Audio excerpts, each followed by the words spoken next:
আৰু এখন হৈছে ভাই ভাই মাজত লগা কাজিয়া হাই সম্পত্তিক লৈ লগা কাজিয়া এয়া হ'ল কুৰুবানৰ মাজত লগা কাজিয়া যেতিয়া কাজিয়া হৈছে কি শকুনি মামাই কুমন্ত্ৰণা কৰি পাহা খেল এখন পাতিছি পাণ্ডৱৰ ঘৰে কৌৰৱক জিকাইছে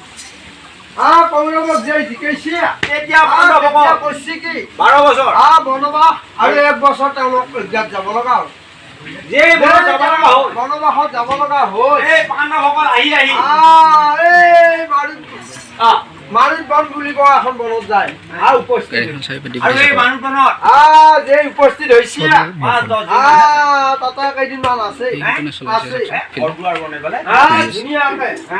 কেইটামান পুতি বনাই তাতে কেইদিনমান আছে থাকি একদিনক প্ৰতি যুধিষ্ঠিৰে কৈছে বাপাহঁতে এটা কথা হ'ল এই কৌৰৱসকলে গোটেই চোৰাংচোৱা পঠাইছে বাপা আমাক মাৰিব এইবাৰ আমাৰ ৰক্ষা নাই গতিকে আমি এইখন বন এৰি আমি অন্য এখন বনলৈকে যাব লাগিলে আমি বৰবেচিন থাকব নোৱাৰো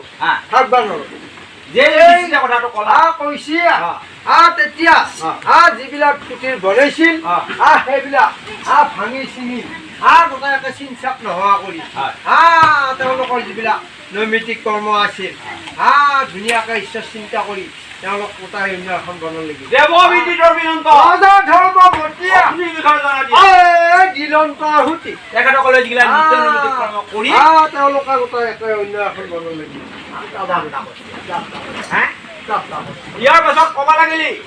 আমি আৰু অলপ পুথি এখন আগবাঢ়ি যাব লাগিব তেতিয়াহে ক'ব পাৰিম